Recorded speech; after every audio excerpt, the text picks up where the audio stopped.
Greetings, everyone, and welcome to today's Game Changers seminar. My name is Tokozani Liwewe.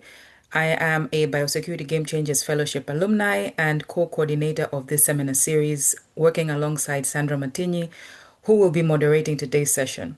Our topic today is reimagining verification of the Biological Weapons Convention in the age of AI and open science.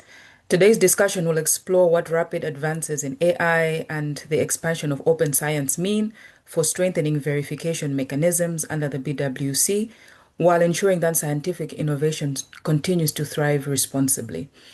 We are honored to have a distinguished panel who will guide us through this important and timely discussion, and Sandra will introduce them to all of us today.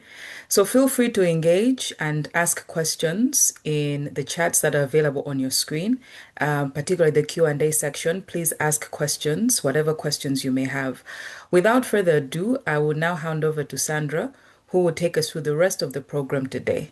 Thank you. Over to you, Sandra. Thank you, Tokozani. Very good evening, good afternoon, and good morning to everyone, depending on where you're logged in from. My name is Sandra Martini, and I will be moderating this session. I'm one of the Biosecurity Game Changers Fellows. I'm very delighted to be moderating this session today, and today we have a great team of experts who will be discussing for us the topic on reimagining verification, the BWC verification in the era of AI and open science. With me, we have the first speaker. We have Dr. James Reville. Dr. James Reville is the head of UNIDR's Weapons of Mass Destruction Program and UNIDR's Space Security Program. His research interests focus on the evolution of regimes dealing with weapons of mass destruction, and he has published widely on this topic. He was previously a research fellow with the Harvard Sussex program at the University of Sussex Science Policy Research Unit and completed research fellowships with the London Network Volta Center in Italy and the Bradford Disarmament Research Center in the UK. He holds a PhD focused on the evolution of the Biological Weapons Convention from the University of Bradford, UK. The second speaker, we have Dr. Aparupa Sengupta. Dr. Aparupa Sengupta is an accomplished scientist, global health security practitioner, and global bioscience and technology policy expert with an emphasis on US and South Asia policy. She currently serves as a senior program officer for NPI's Global Biological Policy and Programs Team, NPI Bio. In this role, she leads the Biosecurity Innovation and Risk Reduction Initiative portfolio, which works on preventing biotech catastrophe at the tech-life science intersection, such as AI, bioconvergence. Dr. Sengupta previously held senior biosafety and environmental health leadership roles at the University of California, served as a key COVID-19 response expert, and was honored with a COVID-19 Hero Award for her service. She holds a PhD in microbiology and applied biochemistry and a Master's of Science in Molecular Genetics and Biotechnology from Michigan Technological University and a Master's of Science in Biotechnology from Bangalore University, India. Dr. Sengupta is also a registered biosafety professional with ABSA International. And our third but not least speaker will be Dr. Peter Habe Babigumira, who is a Ugandan pharmacist and global health security diplomacy specialist, serving as friend of the chair for science and technology to the working group on strengthening the Biological Weapons Convention. In this role, he supports state parties in translating emerging science, AI-enabled surveillance, and open source data into practical, policy-relevant approaches for compliance, confidence building, and verification. He currently serves as Director of Policy and Strategic Partnerships at No Bioscience and as an epidemic intelligence analyst with Uganda's Ministry of Health, where he works at the intersection of outbreak detection, health security systems, and international norms. His experience spans Ebola and COVID-19 incident management, cross-border surveillance, and microbial resistance and coordination under the Global Health Security Agenda and science policy advisory mechanisms across Africa. Peter brings operational insights from national public health emergencies and regional preparedness initiatives to global biosecurity governance discussions with a focus on how surveillance systems, data analytics, and science advisory bodies can strengthen trust and verification under the BWC. With this vast expertise of the panelists that we have here, you can indeed see that the seminar will be exploring how verification under the BWC might be reimagined in the context of emerging technologies such as AI and growing adoption of open science norms. It will examine the potential for AI to strengthen confidence building measures, enhancing transparency, and improve early warning systems while also addressing its limitations, governance risks, and ethical implications. This discussion should be able to also further examine how open science shapes the conditions for BWC verification in ways that safeguard security without stifling legitimate research and innovation. So to start us off, I would like to invite Dr. James Reville to introduce us to the BWC and then speak more to the subject of how the BWC verification is evolving or should evolve, looking at advances in technology. Over to you, Dr. James. Many thanks, Sandra, and thank you to you and colleagues for organising this event. I think it's a timely discussion. Can I check you can hear me okay? Yes. Okay, great. I'm sorry if there's background noise. I'm sort of I'm slightly improvising. Yes, my apologies. But I did want to go through and talk a little bit about the BWC and then some opportunities and challenges in terms of AI verifications, as you indicated earlier. So to provide context to start with, the 1972 Biological Weapons Convention is a short treaty. It has 15 articles and it fits comfortably onto 3 sides of A4. At the same time, it's comprehensive in its scope, which is important as biology continues to change. And I think it embodies and indeed amplifies a strong norm against the hostile exploitation of biology and disease, which is increasingly important.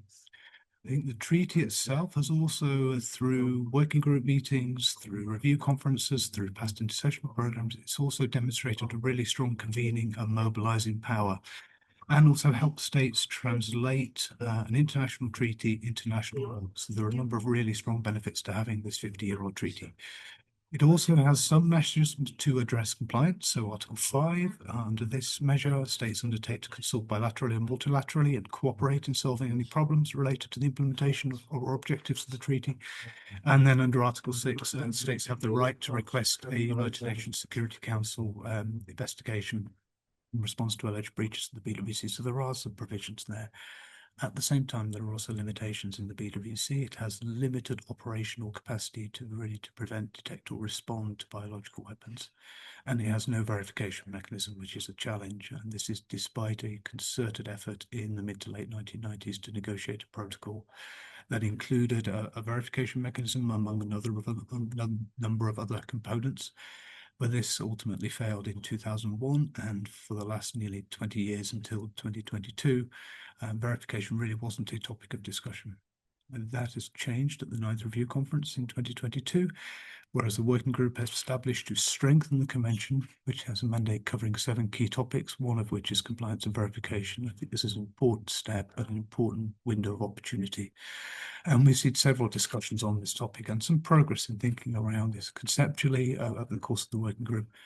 But we've also seen some differences potentially emerging, for example, around the suitability, the effectiveness of on-site routine inspections.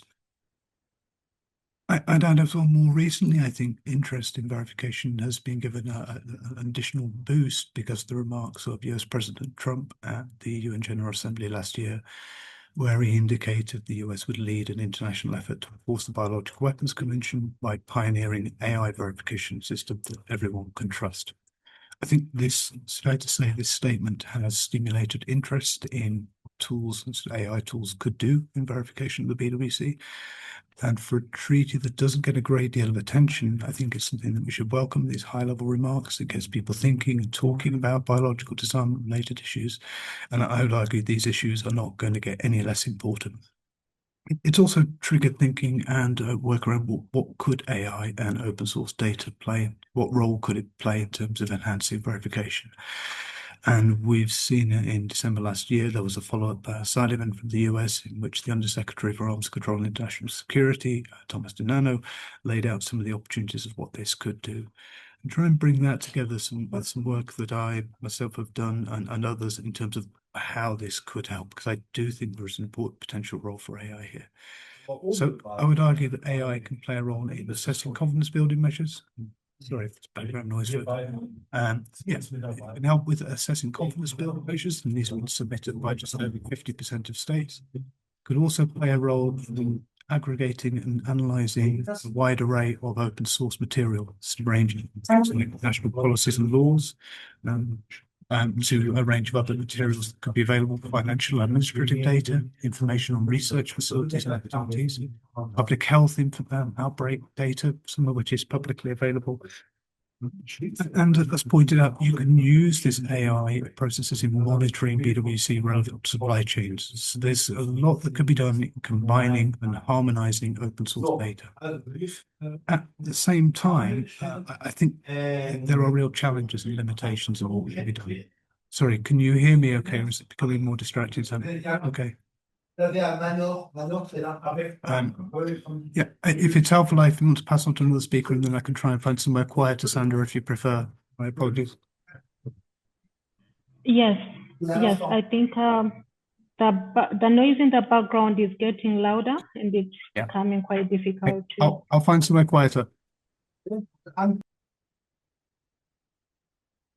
All right. So as we get Dr. James Reveal to rejoin us, he had already started introducing he introduced to us what the BWC is, and he informed us on the fact that there is currently not a verification regime that is established for the BWC.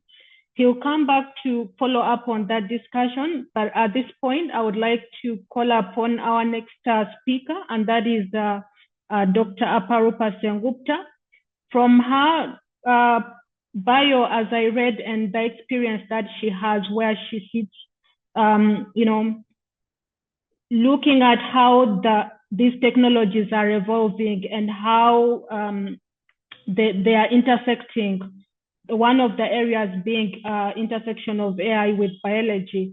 We would like to hear from her on what she thinks these technologies could actually be used in relation to the BWC verification.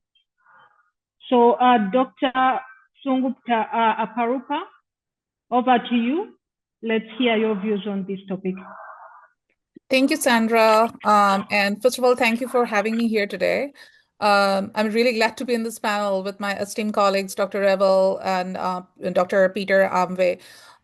Both of them have done some foundational work on BWC verification and S&T, how S&T intersect with the convention. And so I will really try to do my best to not duplicate their expertise, but I hope to add a perspective, like you said, on how AI, open science, and some of the emerging biotechnologies are actually fundamentally changing the biology, how we work with, and what would that mean for reimagining the verification process. So Dr. Revel just indicated that in December 2025, U.S. Department of State's Undersecretary Thomas DiNanno, he emphasized that biological weapons remain a serious global threat, and advances in how we do biology, especially with the advances in AI and biotechnology, has created both new risk and opportunities for strengthening the convention. So, which I completely agree with, that BWC is one of the most important global security agreement we have today. And as its core norm, the biological weapons, which are unacceptable, it should continue to remain strong and widely supported as it is. And so, but the world that we have to take a notice on is that in which the BWC was written about 50 years ago is very different from today's world. And so the challenge we face today is not whether BWC is relevant, because it is relevant. The challenge is whether we approach to compliance and potentially verification keeps pace with our modern science or how we do biology. And I'm sure most of you will agree with this, that the biology today is faster, more distributed, and more open than ever before. And so initially, what used to be concentrated in labs inside universities or national labs, now it is across all over the place in startups, hospital, there are international collaborations. And sometimes we talk about it that most of the biology these days can be done from within your workspace, just behind a computer. And so much of the knowledge data methods are openly shared, which brings enormous benefit for our health and innovation. But at the same time, because of having the dual use in nature, they also bring some risks. And so the AI tools that accelerate research and lower barriers to complex analysis also have a dual use nature of it. And so capabilities that once required large state-run programs are now just widely openly available. I just want to pivot and make sure we all understand this does not mean that science has become inherently dangerous. It just means the signal we rely on to build confidence and trust are harder to interpret. So in traditional times, talking about arms control verification, they focused on declared facilities, laboratories, inventories, and physical inspections. But biology today, the same equipment can be used for many purposes, which inherently talks about the dualist nature of it. Intent is harder to infer from capability, and peaceful and harmful work look very similar from the outside. So verification, which was again not in practice before, but it just cannot rely on inspecting labs. It must also look at patterns of activities, which is happening within the research ecosystem. And there comes AI, which is a very important and a significant tool, which, in my opinion, can support verification. So AI in no ways I propose that should replace human judgment or diplomacy, but the AI is a tool which can use to support compliance and verification. And then, if you ask my opinion, in three very practical ways. Number one, AI can be used to make sense of a lot of open information, open data which is out there. So, number two, by strengthening transparency. And number three, by building early warning and confidence measures. So, for example, for the open information, as we all know, AI can process large volumes of public data. There are scientific publications, patents, funding trends, collaboration networks, etc. So this can help us detect unusual trends or sudden shift in activity that might warrant attention. So it is important to note that it is about trend awareness and not building accusations. And this is a very important fact to remember. For strengthening transparency, AI can help state organize and present voluntary data more consistently and clearly. It could use reduce reporting burdens while making submissions more usable, credible, and which can build confidence. And early warning, and a lot of African countries are already using it for surveillance using AI tools. And so AI assisted monitoring of public health and environmental signals can help detect a lot of unusual biological events, which can become very grave in nature as they move on. So, from NTI's perspective, there are a bunch of work that we have proposed for the enhanced transparency. And we do believe that one of the most promising path forward is enhanced transparency, including voluntary measures. So, transparency, I just want to be clear here, is not about revealing sensitive details, but it is about reducing uncertainty, building confidence, and making peaceful intent easier to demonstrate. So currently, the work we have, and I'm happy to share some resources on it. Bio's work on enhanced transparency explores how modern data tools, common formats, and voluntary information sharing can strengthen trust without undermining sovereignty of countries. So, in our belief, transparency, when done well, is a stabilizing force and it's not a vulnerability. We are also working on scoping another project using open source intelligence data and modern AI tools to detect anomalies in biological research, which can possibly indicate some clandestine weapons development. And so right now it's a nascent stage, and we are looking to gain more insights on scientists, facilities, equipments, materials, etc., different sources by using open data source to do this work. So the core of the argument that I'm trying to make is that BWC principles remain sound, but reimagining any verification approach in today's world must reflect today's science, pace, and precision. Today's landscape is totally different from when BWC was originally written about 50 years ago. So modernization should happen, but that does not mean abandoning diplomacy or automating any compliance decision. It means using new tools to support trust, updating practices to match reality, and keeping humans firmly in control of judgment so we can make informed decisions. So I'll just pause here and I'm happy to discuss it further. Thank you so much, Dr. Parupa, for that, giving us really insights into what some of these tools could do in advancing verification of the BWC. And we shall get into a session of Q&A at the end of the remarks by each of the speakers. I would like to also inform everyone in attendance that if you have a question, you could put it in the Q&A, so that by the time we reach there, we have some questions we can start from.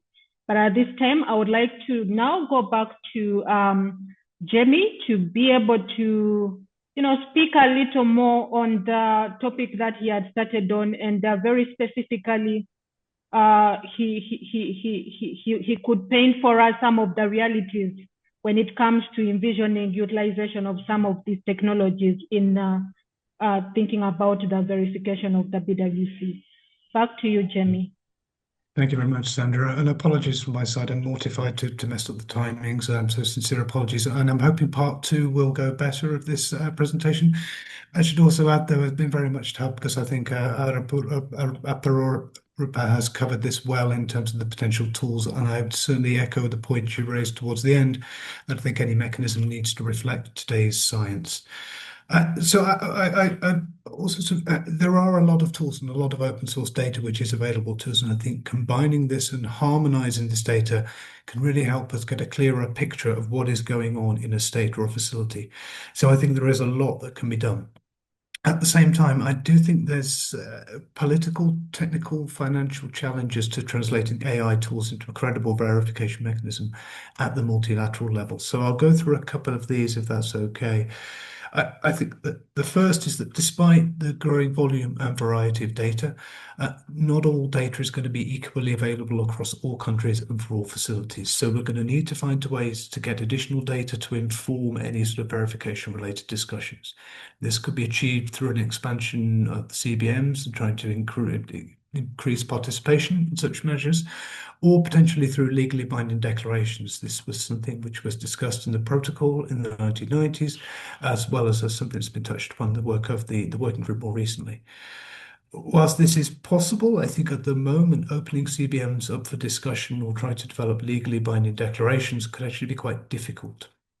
And some of these things can become quite contentious quite quickly. So it's a political challenge in how do you get the steps to consistently have that data which you need. A second challenge here, I think, relates to figuring out what a biological weapons program might actually look like, and trying to come to some sort of agreement or shared understanding of what form this could take. And that's quite difficult to do at the multilateral level, but it is nonetheless important because if we go in with certain assumptions as to what a biological weapons program is and what it would look like, and we base that on historical data from past programs, I think there is a real risk that we end up having misplaced assumptions around what a program is and designing a verification regime which doesn't work. So we need to try and build an understanding of what biological weapons programs look like, and from that determine some of the indicators could help detect such programs. And this really is something which needs to be done quite collectively. And it's challenging because of the really quite wide spectrum of biological agents, biological weapons, delivery systems, and the various different utilities that biological weapons have. So I think there's a real challenge there. What do we focus on first? And what are we actually looking for? I think a third and very real challenge is getting political buy-in for any initiatives. I think states within the Biological Weapons Convention are unlikely to collectively entrust something as sensitive as verification to some sort of algorithm or black box AI system. I find that very difficult to accept. I'd also add that the reality is that in the BWC, you need to complement technologies with agreement around procedures, methods, and an understanding of how those processes are going to work. And that's really important. Everybody has to buy into this. They have to have that shared understanding of what this does, how it's all going to work. Otherwise, it's really not going to be feasible. And there is a real challenge because in many different areas, what is theoretically possible, some of the really exciting things that science can present or possibilities it offers, there will always be a yawning gap between those theoretical possibilities and what is politically and financially viable within the context of a multilateral disarmament agreement. So there's a real balance there. The other thing I'd add, I think AI can do a great deal, but as a standalone tool, there are also going to be limitations. Just going to line myself up again. So that there are a real issue here. So you need to look at what other complementary measures could be brought to bear on this. And I would argue that tools like microbial bioforensics and the range of other tools, a collection of open source data tools, open source intelligence, including satellite data, a whole range of things can be brought in. So you're not just relying on AI, but have this layered approach, bring in a range of different tools, some of which are not necessarily going to be new or high tech. The 21 measures that were looked at in the VEREX in the early 90s, I think many of those have advanced considerably over the last 30 years and retain value. So things like interviews, looking at publications, looking at patent data. There's lots that can be done, and you need to build up a system which is a sort of layered approach with measures in combination operating together, give you the best or a better picture of what is going on in the country. And then, of course, you also need mechanisms to be able to investigate or to follow up on cases where there is a potential anomaly or something that doesn't look clear. So you need to think about what do you do if you have a successful system to actually follow up on that. And that's another challenge which I think in the current climate we need to be quite careful in terms of not to forget that. Because building systems which can detect without capacity and systems and channels for enforcement with staggered responses, I think it's a real issue there. What that looks like in practice, what form it could take, is ultimately going to be up to states. We've tried to lay out a couple of different models that could be considered. There's a more traditional verification model, but we've tried a demonstrative verification model or an open source model. There's material on that in one of the UNIDAIR papers. I'm happy to put the link to that in the chat. But at the same time, it will be for states to determine what they want, and it will need to be something that is really technically feasible, but also financially and politically acceptable.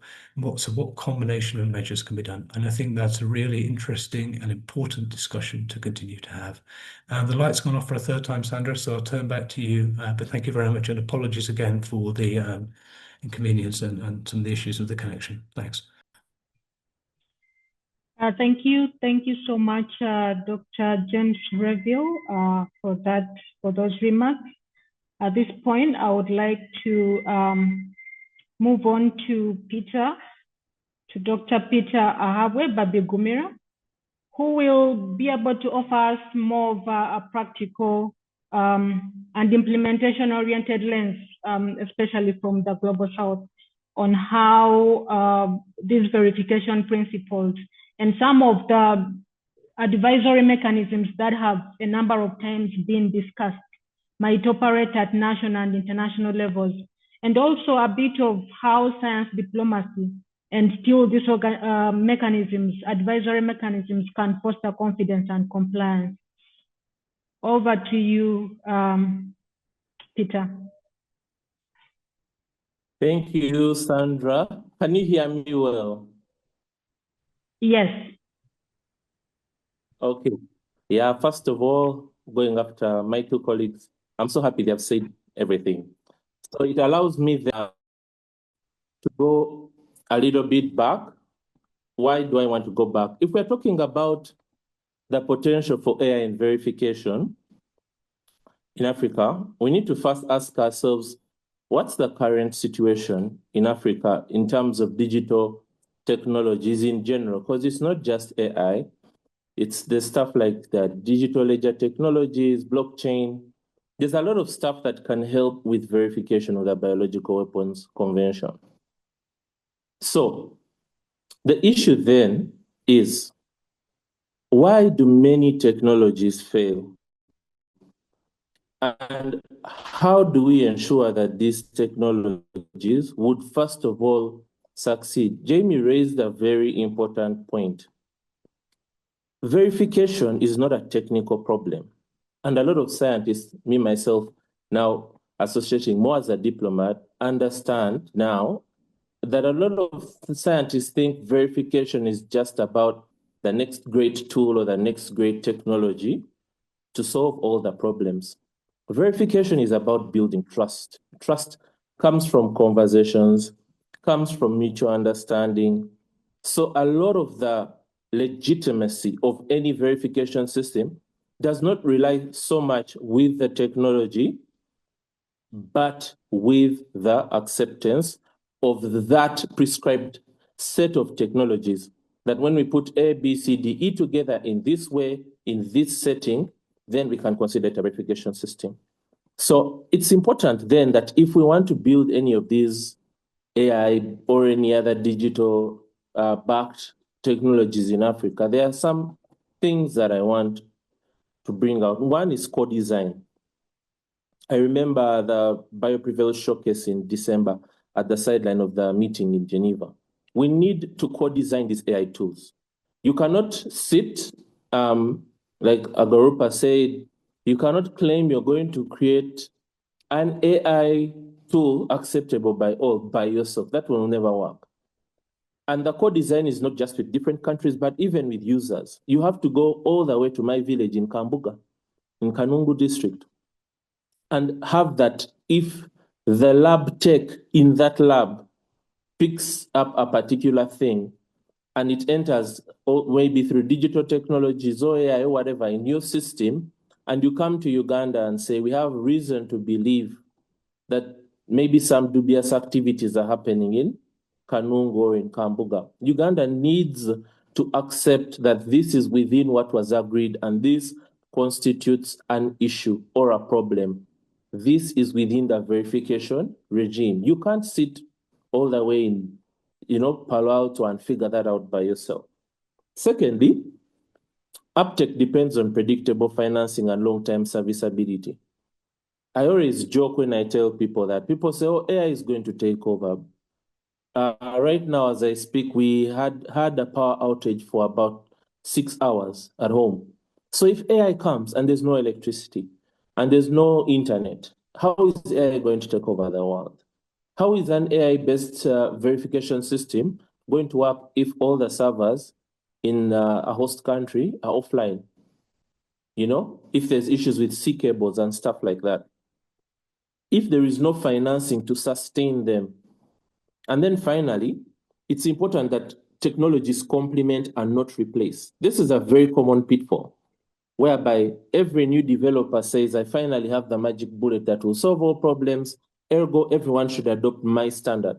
And especially when geopolitics gets involved, and some people will say, you only have to use my technology alone. You cannot use technology from country A, B, C, D, E. Obviously, such a system would never work. There would need to be some level of interoperability, and the worst requirement is there needs to be some kind of open access. But if you're putting millions of dollars into building an AI-based system, and from the security point of view, you're saying, we have to keep the source code private, we have to keep the weights private. Then who's supposed to trust a system if the weights are not open? If everything about it, the source code is not open? Even humans aside, the mechanistic interoperability, if we don't even understand how that AI confirms that there is an issue, how are we supposed to be sure that it's going to be accepted? So from Africa's experience with pandemics and things like Ebola response, one clear lesson is that verification capacity already exists inside public health systems. Surveillance networks, labs, and cross-border reporting mechanisms are constantly collecting evidence, and they detect unusual events, investigate outbreaks, and document what's happening in real time. So if structured properly, these systems can also serve as confidence building and verification mechanisms. So, I mean, my main point here is that we should treat public health infrastructure as verification infrastructure. But that means even at the point of view of the diplomats, we shouldn't be trying to create new systems in Geneva tagged verification, whereby if data comes out of that system, it is not considered as valid data.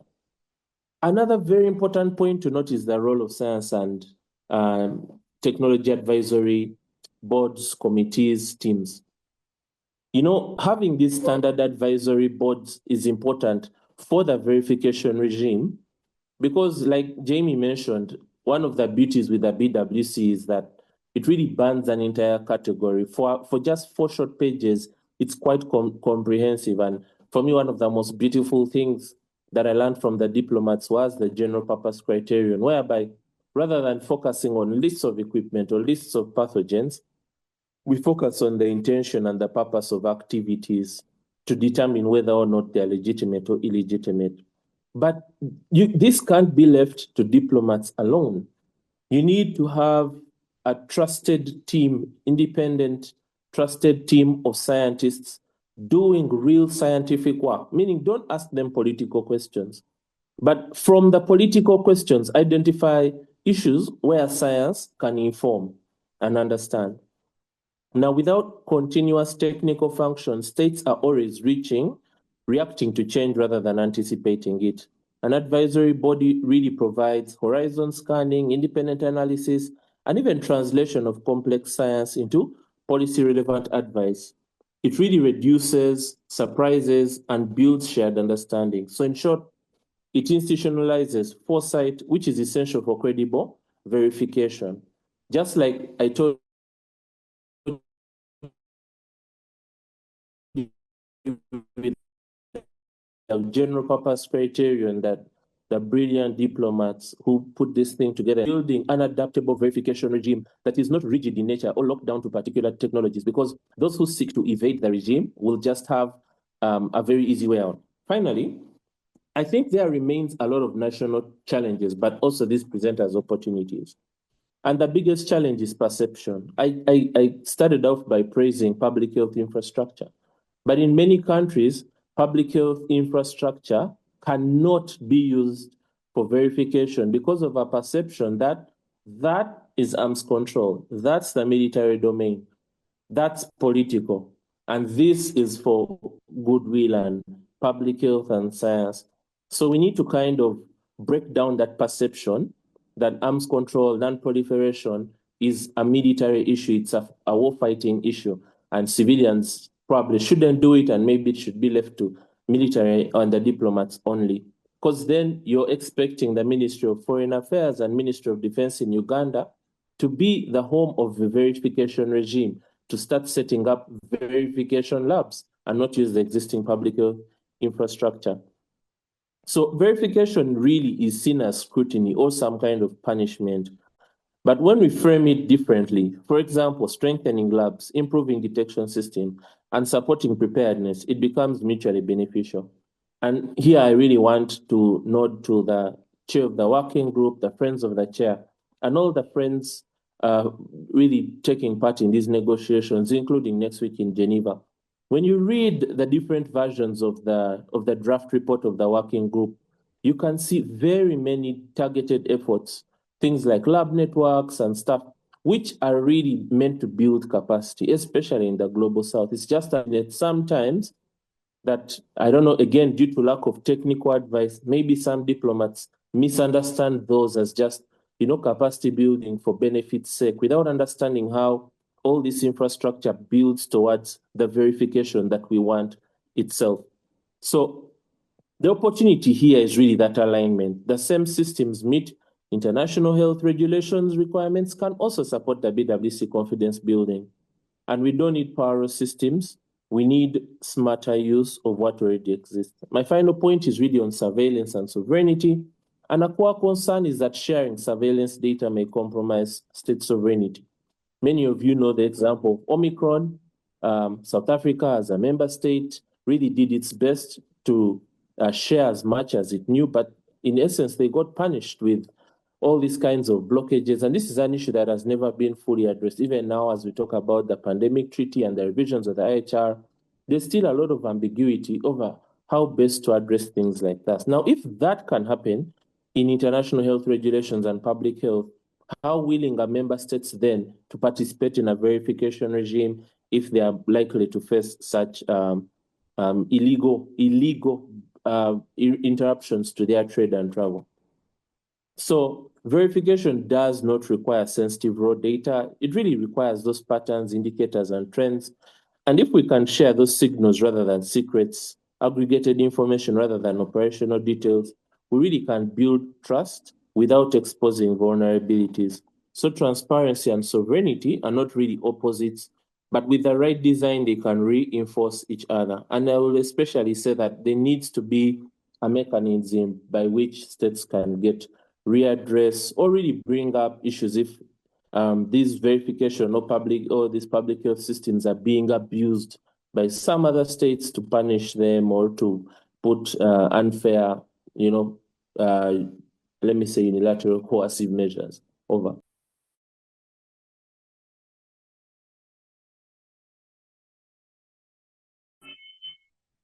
Thanks, Peter. Thanks, Peter, for really bringing us up to speed on some of the practicabilities of, what could be happening with the state parties and how the issue of verification would be looked at. At this point, I would like us to now move on to the session of Q&A. But to start it off, Peter, you just spoke about some of the challenges that could be viewed by the state parties in how verification is framed and which kind of data could be utilized or where it is actually coming from.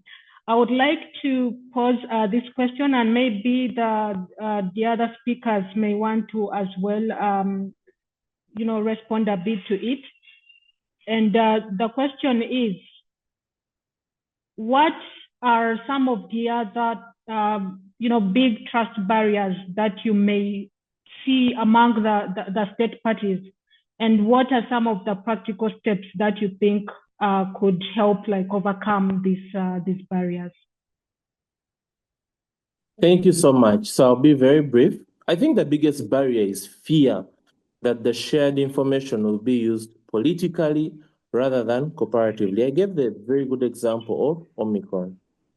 And even here in Uganda, we've had cases where we shared data on potential, not confirmed outbreaks of avian influenza, and all of a sudden, no one wanted Ugandan eggs, no one wanted Ugandan chicken, without even verifying the facts.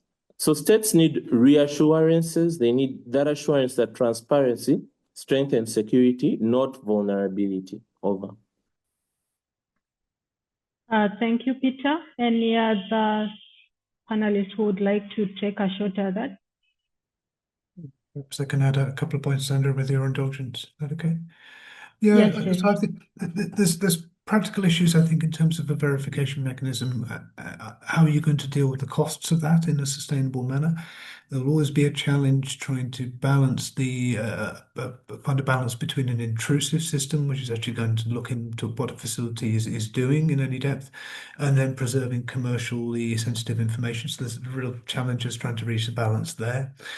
I think more generally, I think it's important to stress that an allegation of association with chemical or biological weapons is a big deal. States have gone to war in the past on the basis of allegations or the strong belief that another state is involved or developing chemical biological weapons. So it is really important, and there are lots of political sensitivities around this. So I think that's something you can't really escape in the discussion about this because of the significance of these sorts of allegations. And in many ways, it's compounded by the fact that for a lot of history, allegations of association with chemical and biological weapons have often been used wittingly or knowingly as a means of sort of making your enemy look bad. So there's lots of political sensitivities there, a mis and disinformation angle, which I think mean that any verification regime would need to be really robust. It need to be financially viable, something which is acceptable to industry partners, and that's a big challenge in itself because in some ways it feels like in industry engagement within BWC discussions has historically been limited and sometimes quite difficult during protocol negotiations. So there's another barrier there of how do you bring in industry as an implementing partner. Can I also follow up on a point that Peter raised? Is that okay, Sandra? Yeah, I mean, Go I ahead, agree. Jenny. I agree with much of what Peter said. I need to understand the technologies, and it's always good to hear a reference to the general purpose criterion. I also share your view, Peter, on there are a number of sources of data that exist in public health. One point where I might disagree with you slightly is because of the significance of allegations of biological weapons development and the sensitivities that surround that. There may be risks if we rely too much on public health actors to kind of feed into this verification process, because there is a risk that you put public health actors in a difficult, politically sensitive, security sensitive, and potentially quite prickly situation. So I certainly take your point. There are a range of sources of information, but I think there is a need to kind of have that distinction between public health activities on the one hand, and then there's more security related activities. Yeah, I'll stop there, but thank you, Sandra.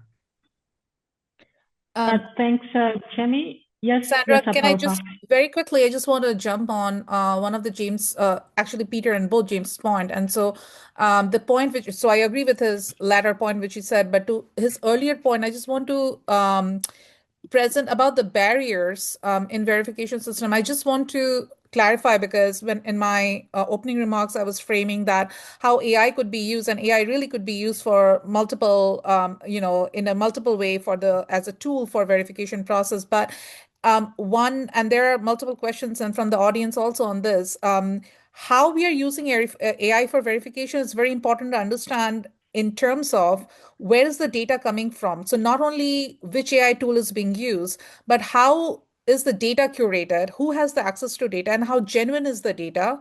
And that's how the results are interpreted, because all other geopolitical issues and conflicts that we talked about, it could become an issue, serious issue and loss of sovereignty because if the information itself becomes a risk. So I just want to kind of make sure people pay attention to this point that using AI could be absolutely beneficial, but how data, because AI system is much built, the algorithm is built on which data is being fed to it and how curated or how clear is the data or how good is the data. So not everywhere the tool has the clean data used. So there is a risk to that, and we absolutely need to pay attention to it.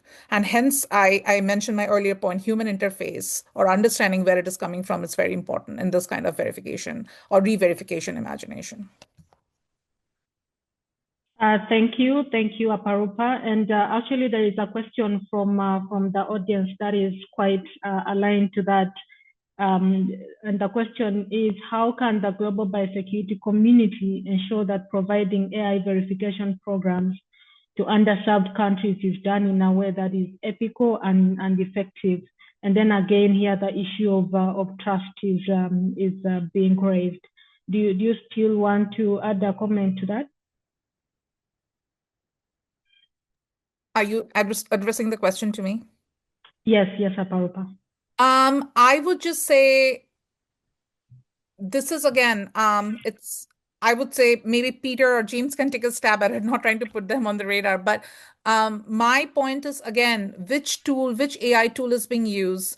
Where is the data curated? How well is the data curated? Is the data actually a reliable data? These are all the important questions that needs to be. It's kind of the process begins before the data is processed and any decision is made. So my only opinion in this would be, and I'll leave it up to the other two speakers who are expert in this verification process, is that to understand which AI tool is being used and how well the data is curated and where the data is coming from. These are all the important questions to understand. But I think Peter has his hands up, so maybe he can clarify it further.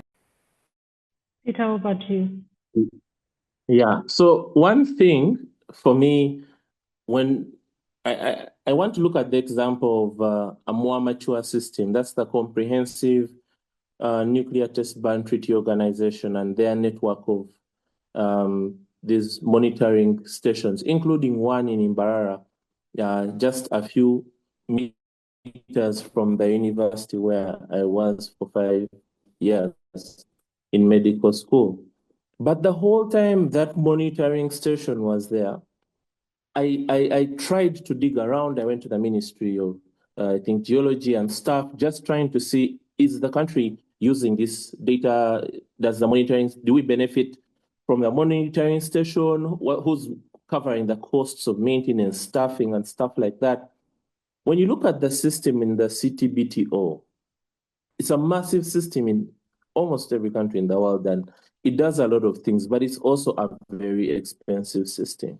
Now, for me, before we start thinking about AI for verification, we need to ask, will there be a similar system? One of my pet projects that is already slammed is a global wastewater surveillance system. So let's use that as an example. If there was a global wastewater surveillance system with stations set up in most countries or several stations, and then AI was used to accelerate the rate at which such a system internalizes and reviews data and things like that.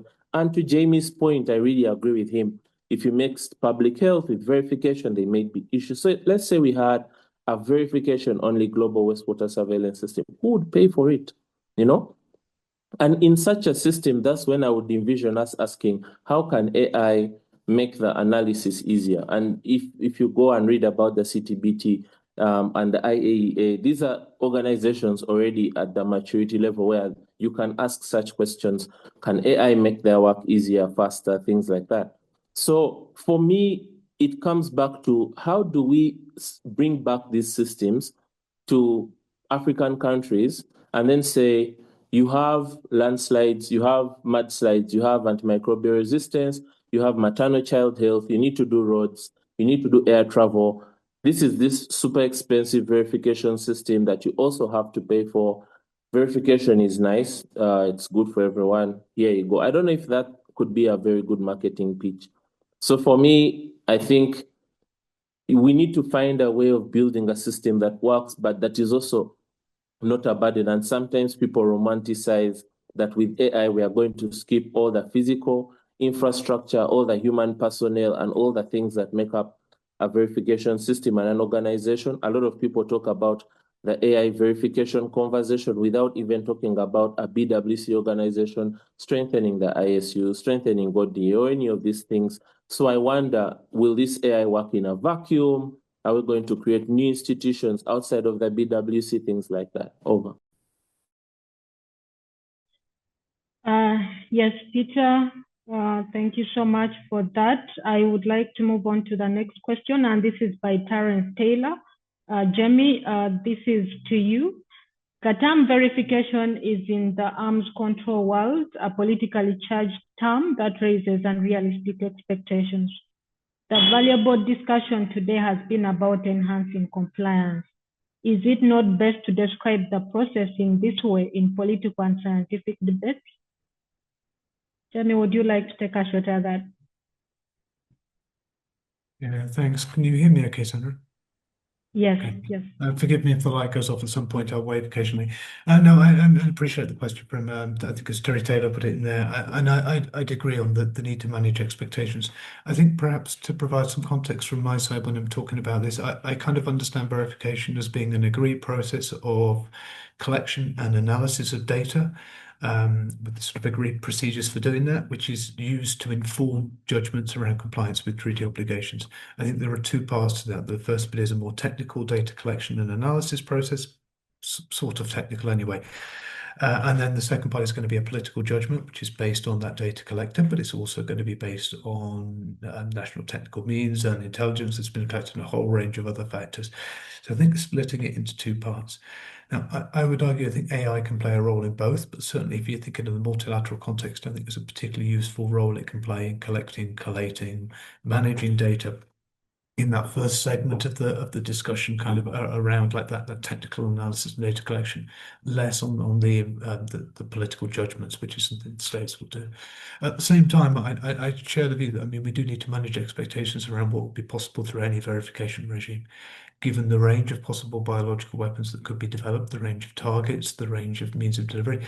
You know, it's a lot to expect that we have a 100% foolproof verification system for the BWC.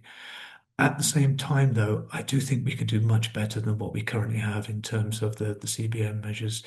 I think there's a lot that we can do to improve the resolution of that picture of what states and what has been done in states and what has been done in facilities. So we can do better using these tools. And I think given the sort of advance of biotechnology and the current geopolitical situation that we're seeing, I think it's certainly worth trying to see what we can do better to build confidence in the BWC at the moment.